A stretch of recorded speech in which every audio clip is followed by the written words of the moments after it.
Pitong araw na lamang kapamilya at halala na. Kaya naman patuloy nating kilalanin ang mga kumakandidato at nanunuyo sa ating boto. Sa pagkakataong ito, ang mga kandidato sa pagka-alkalde ng Jensen, pinakamataas na posisyon sa ating bayan, sa ating syudad. Sino-sino nga ba ang ating mga bisita ngayong umaga? Kilalanin natin sila. Mula sa kilalang pamilya ng mga politiko at negosyante, nagtapos siya ng Bachelor of Science and Management sa De La Salle University. Kumuha rin ng Master in Culinary Arts sa London at Leaders in Development Executive Program sa Harvard University sa Estados Unidos. Naglingkod bilang kongresista sa unang distrito ng South Cotabato mula 2001 hanggang 2010. Naging Chairman ng Regional Development Council, Chairman ng Special Committee on BIMP IAGA, at Deputy Minority Floor Leader. Umupong alkalde sa syudad mula 2010 hanggang sa ngayon. Muling kumakandidato, dala ang suporta ng administrasyon at ibinabandera ang Achievement with Integrity Movement at Nationalist People's Coalition. Incumbent City Mayor Darlene Antolino Custodio. Magandang umaga po. Umagang kay ganda sa lahat po ng mga taga-Jensen, sa lahat po ng mga taga-South Central Mindanao. Nagpapasalamat po kami sa ABS-CBN sa oportunidad na ito. Sa pinakamayamang pamilya sa Jensen, nag-aral siya ng Bachelor of Science and Business Administration sa University of San Carlos at Special Course Orientation for Legislators Program sa UP Diliman. Naging katuwang na pamilya sa pagsulong ng negosyo. Nagsilbi bilang presidente ng RCR Foundation, Jensen Shipyard Machine Works Incorporated at Asia Pacific Canning Corporation at umupong Executive Vice President ng RD Corporation. Naging #1 counselor ng Jensen noong 2010 elections. Ngayon, handang tuntukan ang karera ng mga Antonino sa larangan ng politika, pambato ng People's Champ Movement at United Nationalist Alliance sa mayoralty race, Councilor Rodel Rivera. Good morning, Jay. Good morning sa ating incumbent Mayor Darlene Antonino. Sa lahat na studio audience, good morning. Good morning, Jensen. Good morning, South Central Mindanao. Salamat. Salamat, Mayor Custodio, Councilor Rivera, for joining us. Bibitinin namin kayo kapamilya sa aming pababalik. Abay, sasagutin na nila ang mga tanong ng mga taga-Jensen. Dito lang sa Magandang Umaga, South Central Mindanao. Kape muna tayo.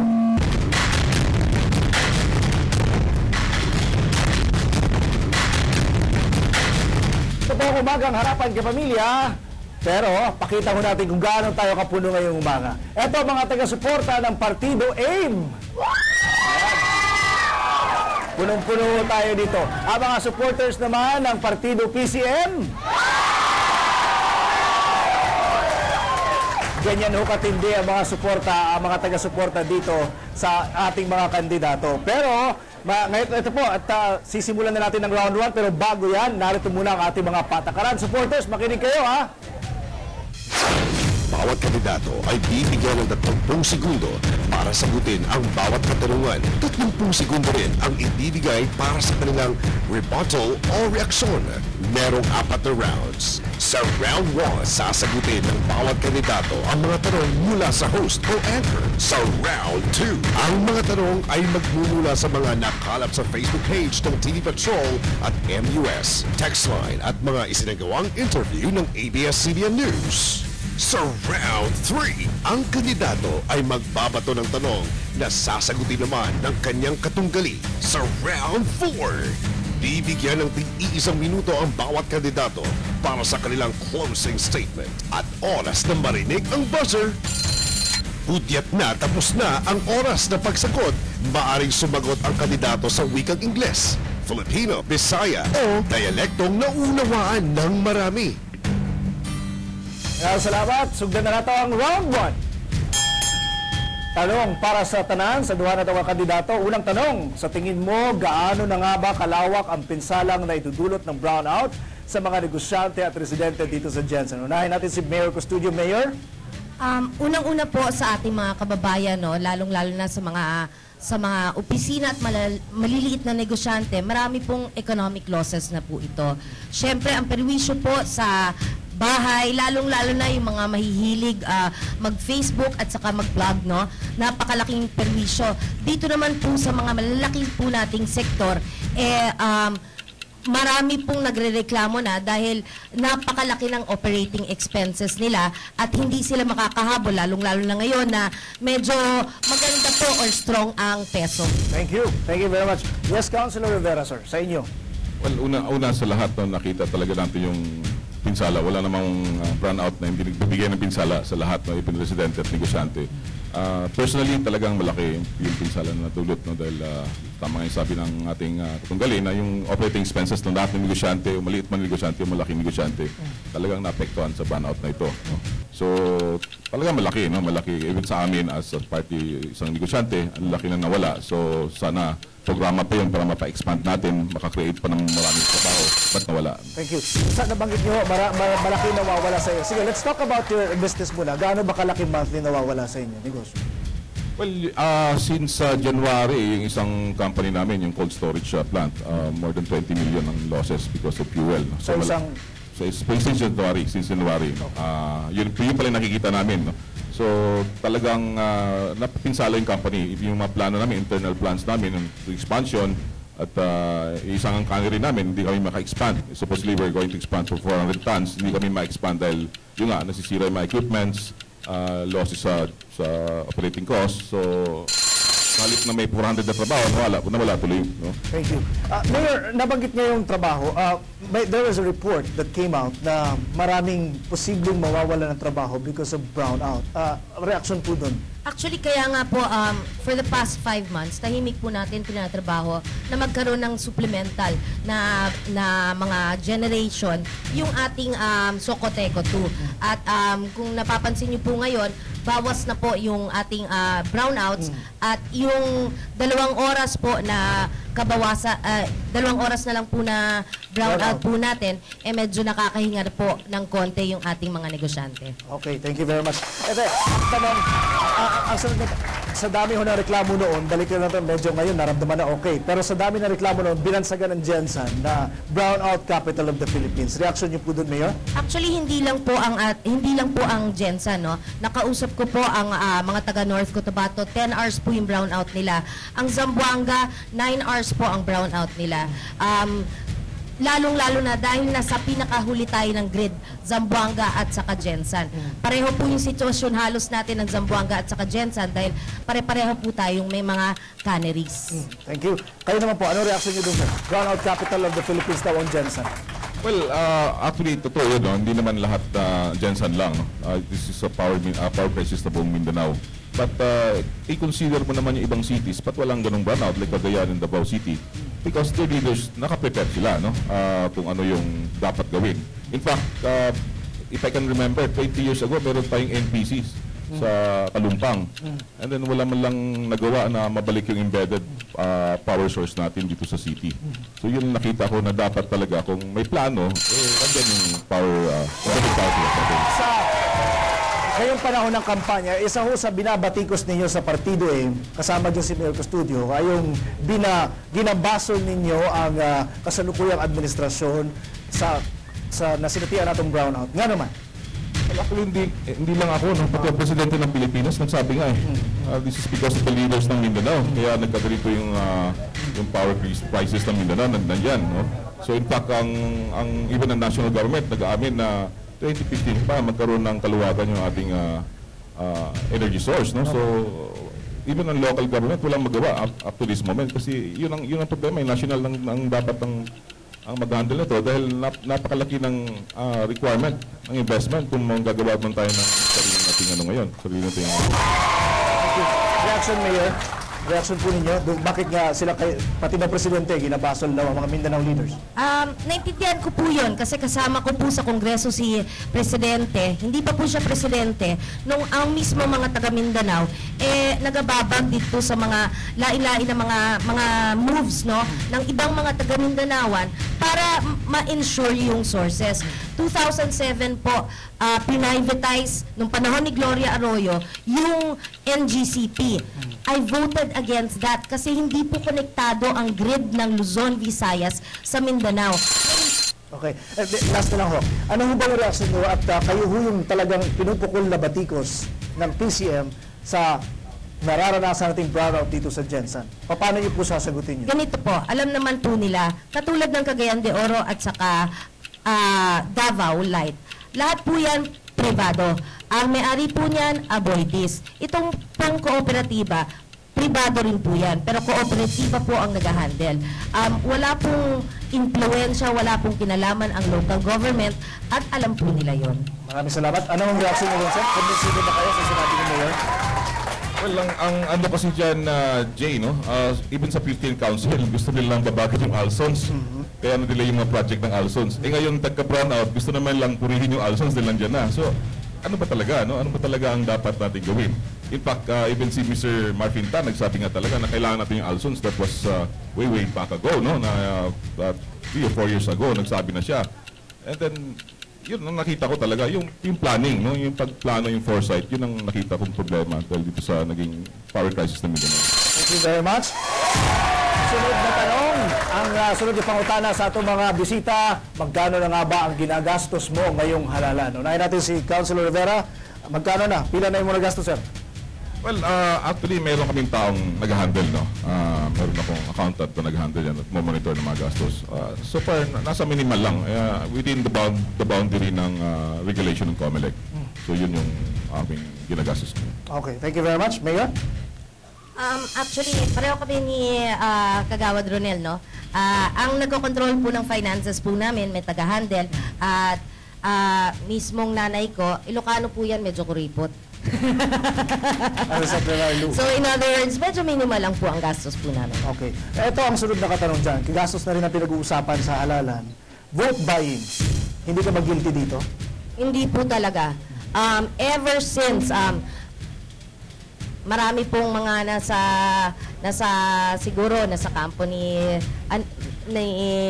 Ronel na makaka-attest po niyan. Lahat po ng mga leaders namin, wala pong tinuturong vote buying. At naniniwala po kasi ako na mas importante po ang tunay na boto ng tao kesa yung pagkapanalo ko.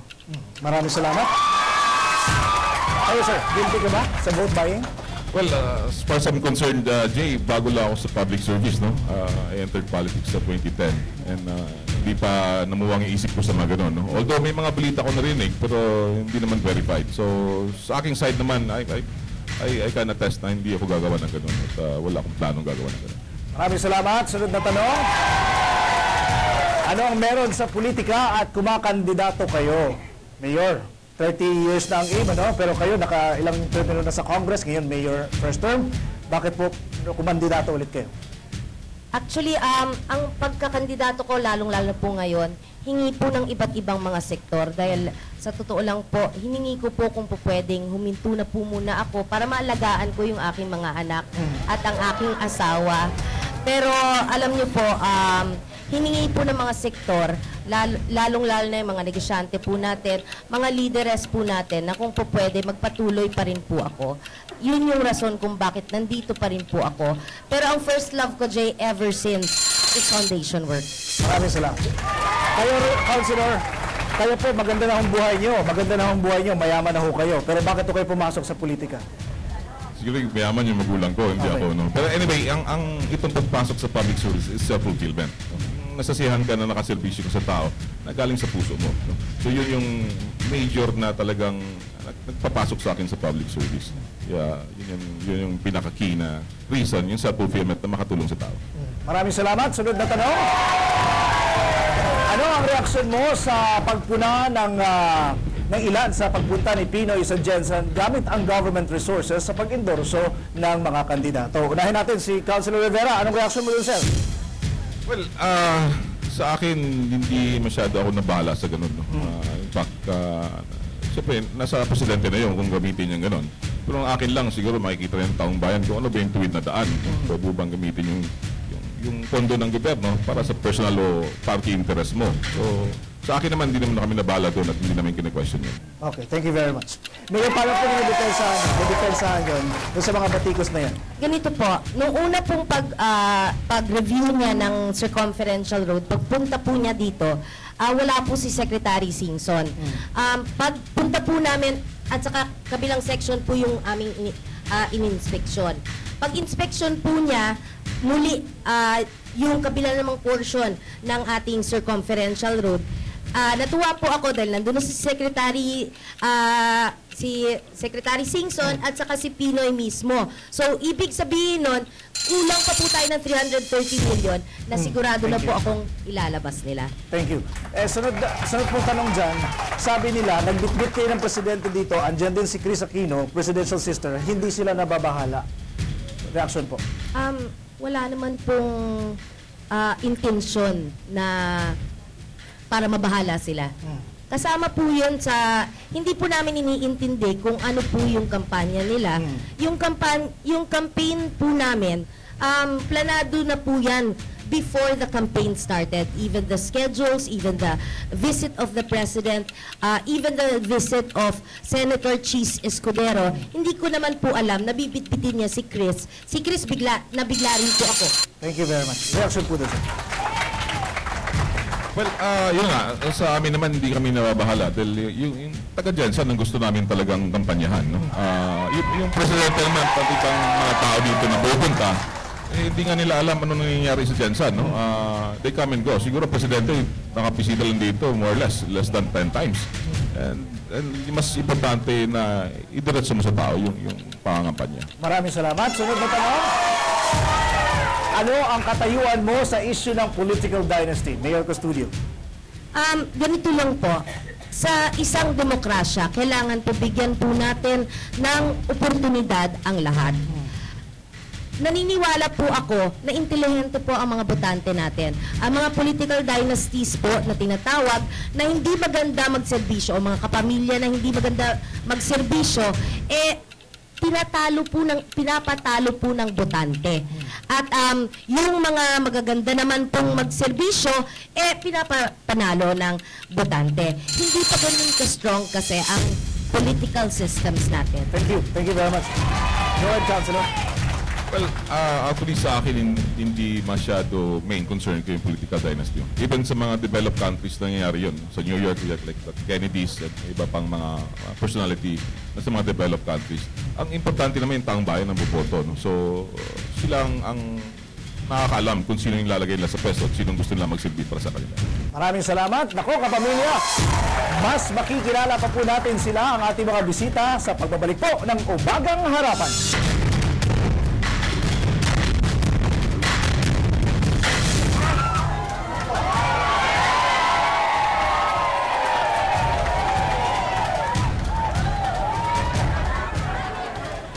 Medyo makulimlim po yung panahon sa labas, pero dito ho sa studio, naku, mainit-init na ho, lalo na yung mga supporter ng dalawang partido. Relax lamang po kayo dahil kalmado ho ang ating mga bisita. Ano po?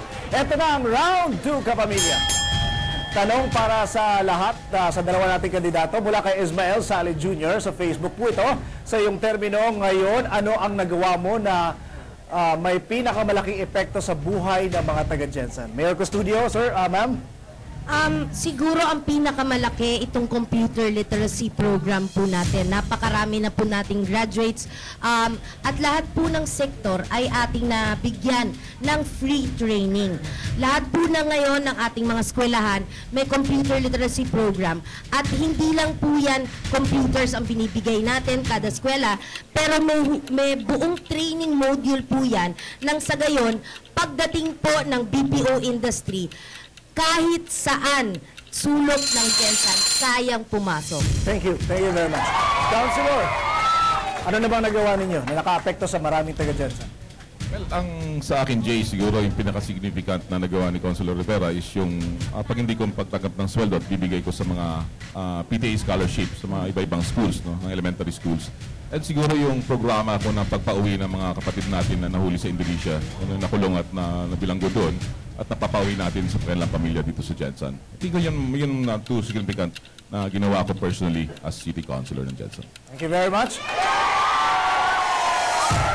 Sunod na pangutana mula kay Enrique Ray. Kailangan bang naanira o kailangan bang manira at yurakan ang kapwa sa panahon ng kampanya para lang makakuha ng boto? Councilor Rivera?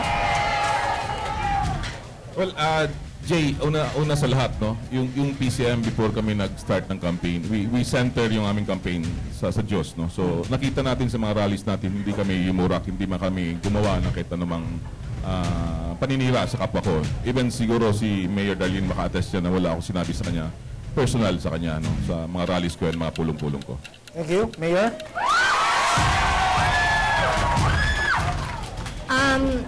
Ako hindi po ako naniniwala sa ganyan. Pero naniniwala po ako sa katotohanan. Once you enter public office, public figure ka na po. Open book ka kailangan. At dapat po, lahat po ng mga issue na itatanong sa iyo ng taong bayan, mainam po na sagutin natin. Dahil hindi naman po yan paninira, basta legitimate lang po yung issue. Hindi po yung mga issue na pang-yurak lang. Thank you. Sunod na tanong, mula kay RG Carlos sa FB, ano ang konkretong solusyon mo para sa palpak na transport system ng Jensen? Mayor Custodio. Ganito po, no, ang inuna po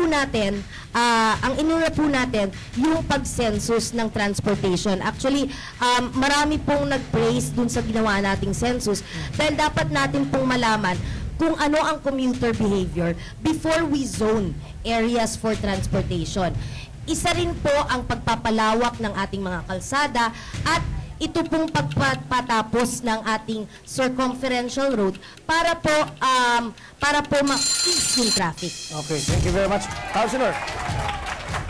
Sa akin naman, no, Jay, alam naman talaga natin na talagang may problema yung transport natin ever since pa. Even yung ang ating councilor sa Committee on Transport, umamin nga sa council na more than a decade na pinabayaan yung ating transport.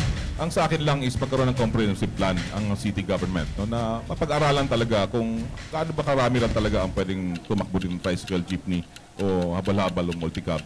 And then magkaroon ng right zoning sa areas para hindi naman mag-agawan ng hanap buhay yung ating nasa transport sector. Thank you very much. Ito naman, mula kay Denzel Cabantod, mula pa rin sa Facebook, ano ang hakbang mo upang matugunan ang problema sa mga minor de edad na sangkot sa krimen o yung tinatawag ni CICL? Councilor Rivera. Well, actually, even yung personally, yung family namin committed na tumulong sa mga ganitong mga children in conflict with law. Ang akin lang is nawala na yung programa ng city government, no? Yung parang rehabilitation center for the youth. Ayun ang hinahanap ko ever since kung nasaan na siya, no?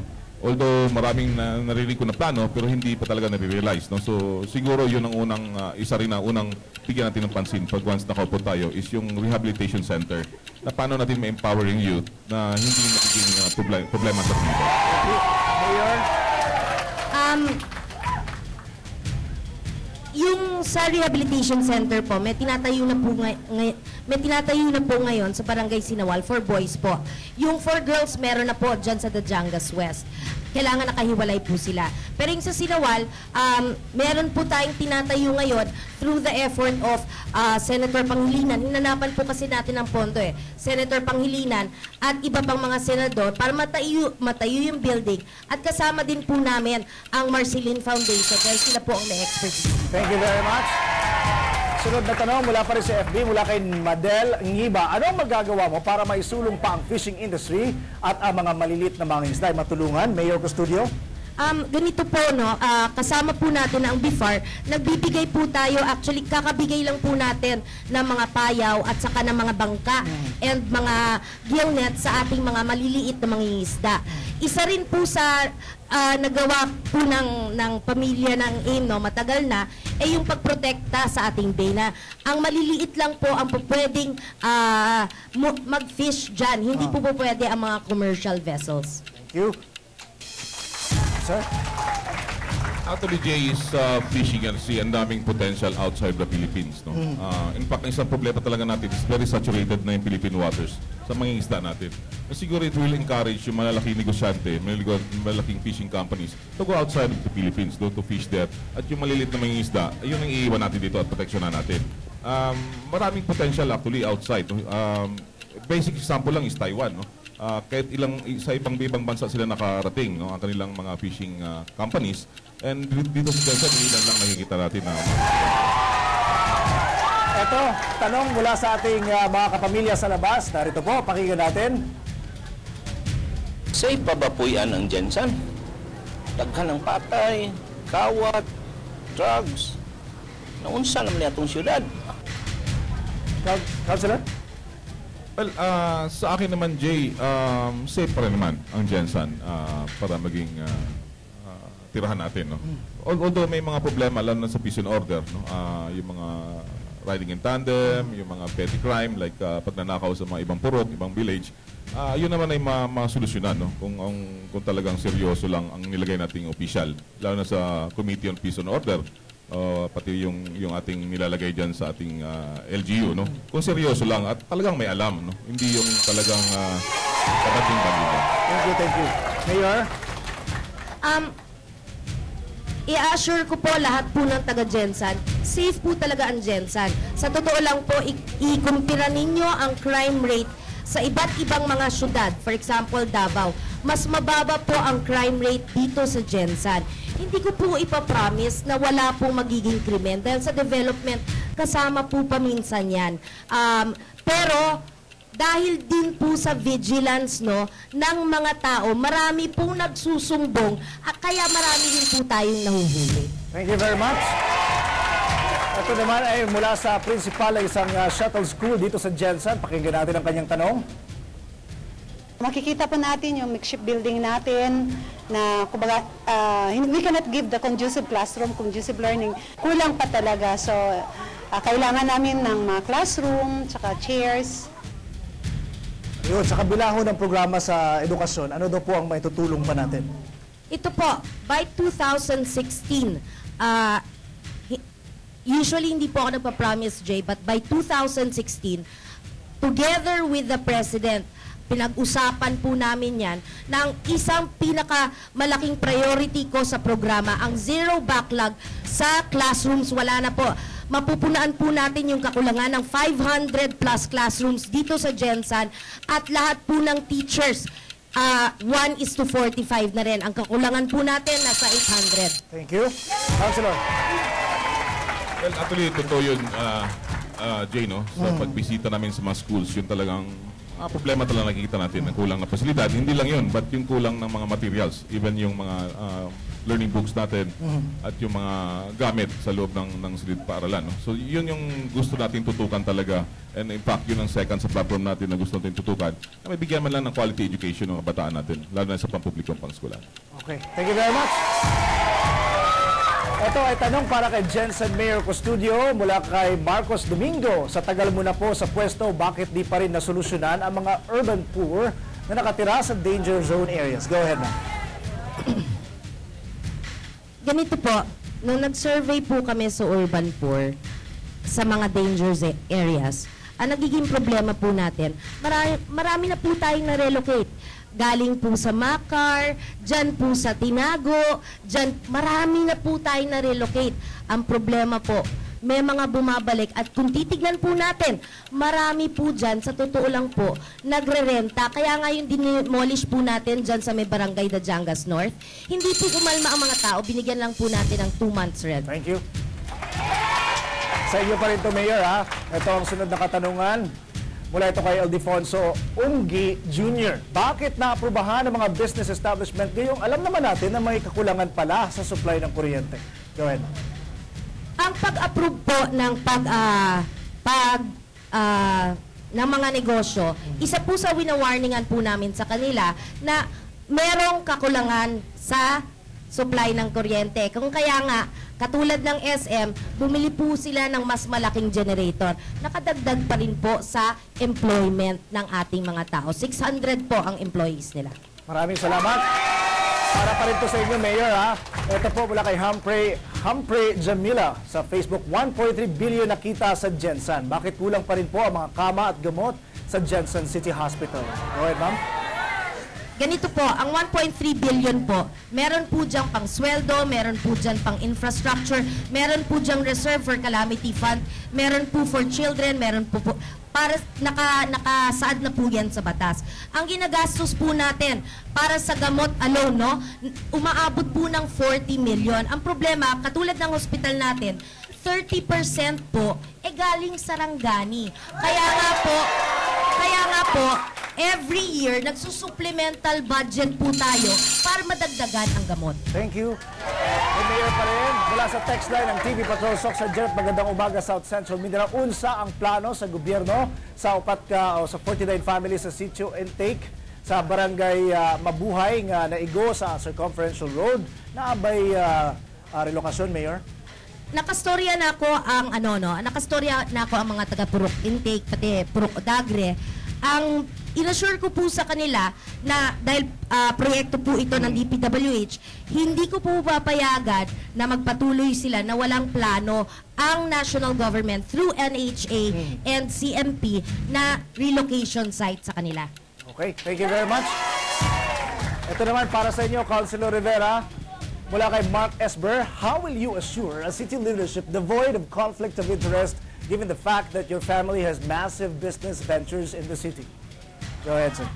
Well, first of all, Jay, naging almost 3 years ako nagsilbi bilang city councilor. Wala akong personal interest na sinulong sa konseho. In fact, kung ano may meron yung pamilya ko, pinaghirapan ng mga magulang ko yun. At paghihirapan pa rin ng aking mga kapatid. So, ba't yung personal interest, wala lang kami illegal na negosyo na dapat proteksyonan. No? In fact, may ibang mga councilors na mismo kanilang mga kamag-anak nag-interest sa ating mga projects sa city, mga construction. Ay, ba't hindi ako pumasok sa ganun, no? Para lang proteksyonan yung interest ko. Ayun yung totoo talaga. Maraming salamat. Sunod na tanong para pa rin sa inyo, Councilor Rivera, mula kay Pawi Lamungo. Kung mananalo ka ng mayor, dito na ba kayo uli dito sa Jensan magbabayad ng inyong buwis? Pakisagot po. First of all, Jay, yung real property tax namin, wala kaming delay sa City Hall. Okay. Always advance ang aming pagbayad ng buwis sa City Hall natin. Okay. No, yung RD Group of Companies is large taxpayer, no? Walang ibang negosyante sa Jensen na considered large taxpayer. Para siyang express lane ng BAR. Ang pwede mo lang bayaran is Cebu and Manila, being large taxpayer ka. No? So, of course, credited pa rin sa Jensen yan. No? So, all the taxes na binabayad namin, in order naman, at wala naman kaming pinagsasahan. Para pa rin po sa inyo ito mula sa text line, ano ang reaksyon mo sa umano'y gagawin mo daw na carnapping at gambling capital ang Jensen? Saan ba nagaling yun? Sige po.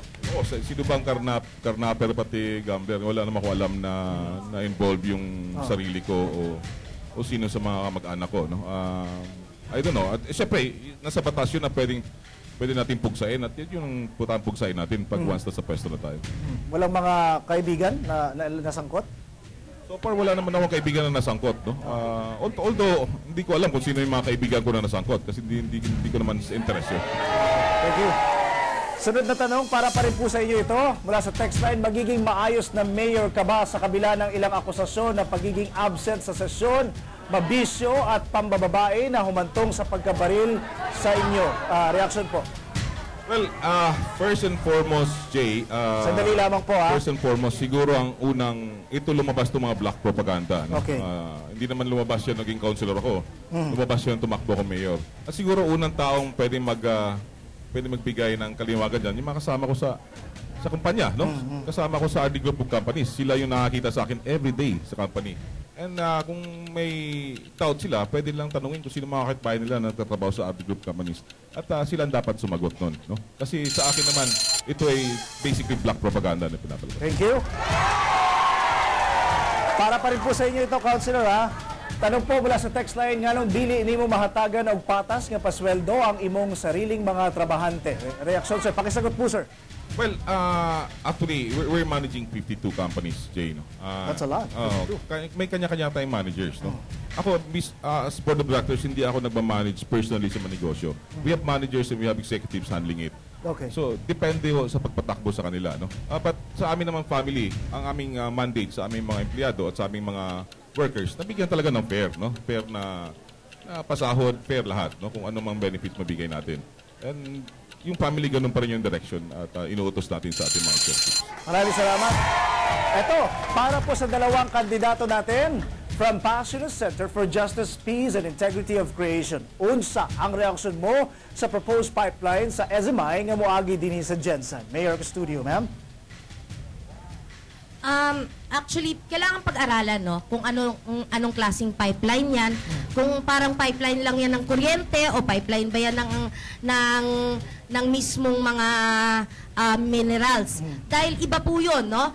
Pinapayagan po natin ang NGCP na maglagay po ng kanilang mga linya sa ating syudad. Depende po yan kung anong minerals, kung ano po yung laman ng pipeline. Maraming salamat, Councilor. Actually, the same thing, Jay, no?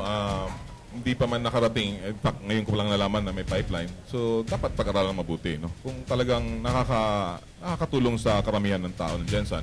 And then, pag-aralan natin kung pwede nating ituloy o pwedeng talagang ibablock natin. Dahil, siyempre, ang interest natin is maproteksyon yung taong bayan, lalo na taga General Santos City. Thank you very much. Sunod na tanong. Ano ang concrete action mo para matugunan ang iligal na pagpapatitulo ng ancestral domain? Councilor Rivera. Ang number one, Jay, this is a national law, no? In fact, meron tayong NCIP law, meron tayong PNR law, at meron rin tayong yung revised na law ng Gensan.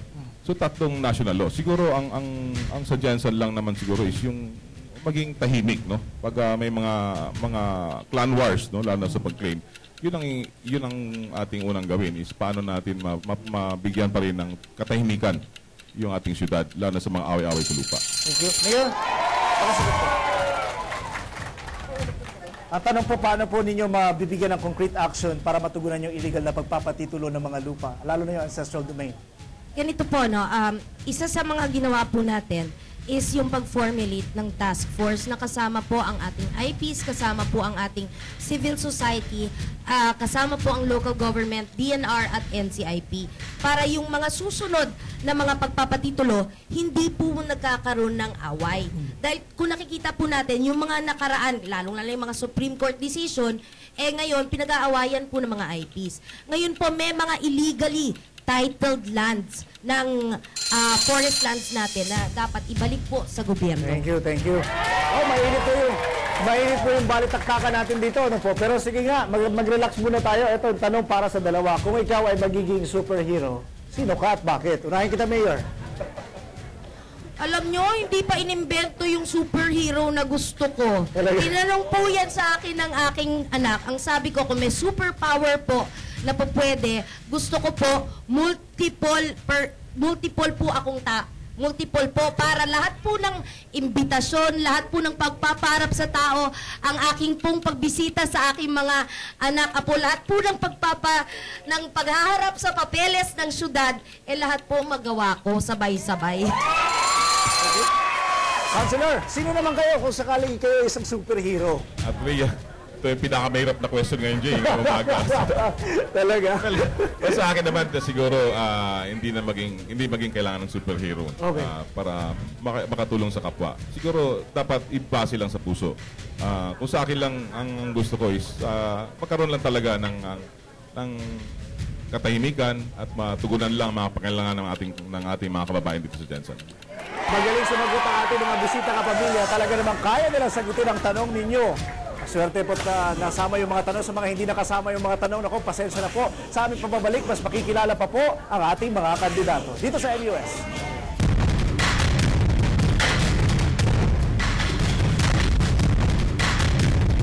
We're back on MUS kapamilya. Simulan na natin ang round 3. Bibigyan natin ng tanong ang mga kandidato na magbigay ng kanilang tanong sa isa't isa. Unahin natin si Mayor Custodio. Ano po yung tanong nyo kay Councilor Rivera, ma'am? Councilor, dumaan po sa konseho ang budget po natin at nakita po ninyo kung ano ang pag-allocate ng ating mga budget. May mga sinasabi po kayong plataforma na, for example, sa edukasyon, magkano yon at ano ang tatanggalin natin sa budget natin para mapondohan yung iyong programa. Alright, Councilor. Well, yes, totoo yun na dumadaan sa konseho yung budget, no? At nakita ko napakalaki yung mga pasweldo sa empleyado ng City Hall, lalo na yung pagkuha ng mga job orders. Siguro doon natin pwede tanggalan ng konti para ilipat sa educational program natin na gusto ko talagang tugunan, no? Yun ang pinaka-importante sa tingin ko na i-prepare natin yung kabataan para sa future ng Gensan. Thank you very much. Ngayon naman po, ano po yung tanong ninyo kay Mayor Custodio, Councilor? Well, Mayor, kung papalarin, ano bang yung tutuloy mong programa na gusto mo at talagang gusto mo para sa Gensan? Ang Marami po, no? Unang-una, ang Integrated Food Terminal para po catalyst sa economic growth. Pangalawa po, yung ating computer literacy program. Computer literacy po from kinder up to high school. Because ang sabi nga ng ekonomista, mga ekonomista, biggest potential po ng Pilipinas ang BPO industry. Pagpasok po niyan sa Gensan, kailangan preparado ang ating human resource or ang ating kabataan para paglabas po nila ng high school pa lang, po pwede na po silang magtrabaho. Thank you. Maraming salamat. Ito, simulan natin ang round 4. Para sa dalawa nating kandidato, bakit karapat dapat kang iboto na mayor ng Gensan? 1 minute, Councilor Rivera. Well, sa akin naman, ang sarili ko is committed to help ang tanang katawan sa Gensan. Pinaagi sa plataforma, ipaabot na ako sa katawan, pinaagi sa atong basic health services, sa atong edukasyon, sa atong programa sa payuta, sa mga katawan nga wala yuta, pagserbisyo po, nga makatitulo po ang mga katawhan sa Gensan, na wala gititulo nga gigunitan sa kamot. No? O labi na gyud ang atong pagdugang na trabaho para sa katawhan. No? Nga nakita nato nga mugi usa ka problema sa community karon is kakulangan sa trabaho sa katawhan. So usa ni siya nga among tutukan ug tagad pagtagad, especially ang atong livelihood and skills training nga ipaabot gyud sa tanang barangay sa 26 ka barangay na nasakpan sa Gensan. Maraming salamat. Mayor, go ahead. You have 1 minute na. Magandang Gensan po sa lahat. Siyempre, patuloy po yung ating mga programa, pagbibigay ng tamang edukasyon or kalidad na edukasyon sa ating mga kabataan. Pupunuan po natin lahat po ng kakulangan sa classroom. 270 million po ang kailangan dyan. Ang kakulangan naman po sa ating teachers, ang kailangan po nating pondo, 180 million. Hiningi ko na po yan kay Presidente at tutugunan po yan ng ating Presidente. Ang 330 million po na kakulangan sa ating circumferential road, again, committed po ni Presidente Noy. Huwag po natin sayangin ang oportunidad na kakampi po tayo ng administrasyon dahil napakalaki pong tulong sa ating syudad ang ayuda ng national government dahil kulang po ang pondo ng ating local government. Maraming salamat. Mayor Custodio, thank you very much. Councilor Rivera, thank you for joining us. Sa mga taga-Gensan po, maraming salamat sa inyong pagtutok. Kapamilya, narinig po ninyo ang mga sagot ng ating mga kandidato sa pagka-alkalde ng Gensan sa mga samot-saring isyu at tanong ninyo. Kayo na po ang humusga ngayong May 13, 2013. Maraming salamat.